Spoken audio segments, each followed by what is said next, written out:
자, 이번 시간에는 최근에 있었던 승소 사례 하나를 살펴보도록 하겠습니다. 금년도 초에 수임했던 사건들이 이제 계속 결론이 나오고 있어요. 상당히 많은 승소 사례들이 나오고 있는데 제가 이거 정리할 시간이 없어서 그 승소 사례들 중에서 중요한 것들만 몇 가지 제가 선별해서 올리고 있습니다. 자, 이번 주제도 상당히 중요한 주제예요.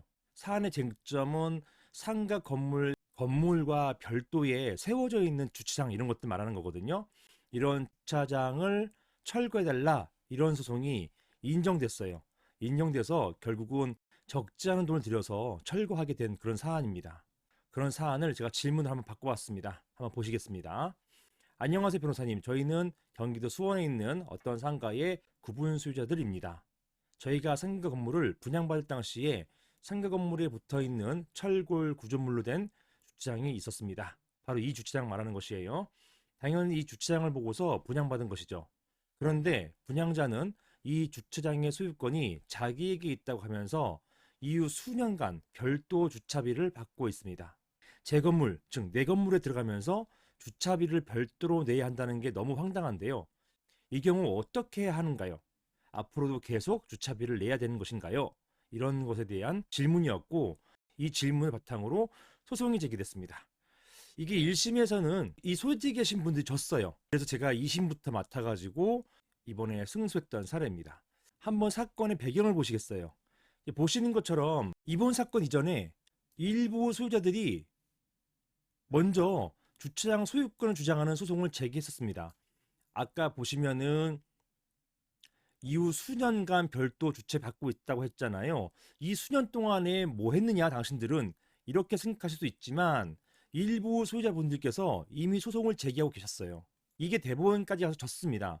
어떤 소송이었냐면 이 주차장 소유권이 구분 소유자 것이다. 즉 분양을 함께 받았다. 일반적으로 여러분들 아파트나 오피스텔 분양받으실 때 거기에 딸린 주차장 이거 공용 부분으로 같이 분양받는 것이거든요. 그런데 이 건물은 특이하게도 주차장이 겉에서 볼 때는 하나로 돼 있는데 엄밀히 따지면은 이 건물 구조물 옆에 별도의 구조물이 덧댄 형식으로 돼 있어요. 자, 한번 이것부터 보셔야 될 것 같습니다. 이게 제가 사건 하면서 그 당시 현장을 찍어왔던 동영상이거든요. 한번 보실게요. 이 동영상 보시면 이해가 좀 빠르십니다.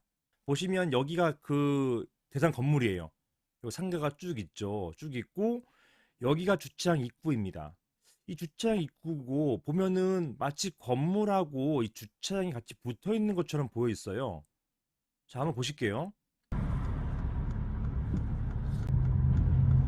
잠시 후 어린이 보호구역입니다. 제한 속도를 준수하세요.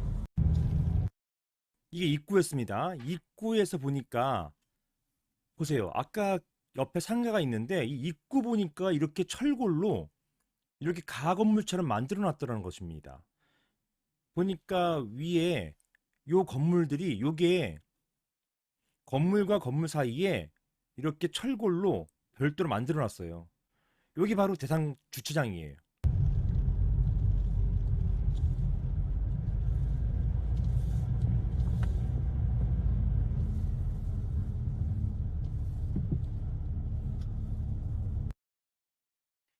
자, 여기 보시면 제가 그 주장했어요. 이게 별도의 요게 벽이거든요. 여기 건물 벽이에요. 건물 벽이고 벽에 이게 붙어 있어요. 이 주차장이. 근데 제 주장은 그거예요. 여기 보니까 엘리베이터가 여기에 있습니다. 엘리베이터가 여기 있다는 얘기는 그리고 여기가 이제 건물이고 이 말은 곧 이 엘리베이터는 이 주차장에서 내려서 바로 들어오게끔 하는 것이에요. 만약에 이 주차장이 별도의 건물이었다 한다면 이 공중에 엘리베이터 떠 있는 거거든요. 3층에서 건너 뛰어가지고 일로 올 수가 없잖아요.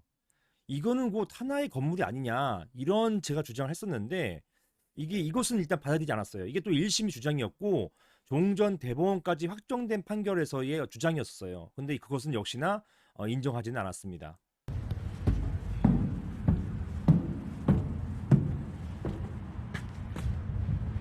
자, 어쨌든 간에 종전의 대법원까지 졌어요. 졌기 때문에 1심에서 다른 소유자들과 그리고 이번에는 관리단이 함께 소를 제기했어요. 이건 잘했던 것 같아요.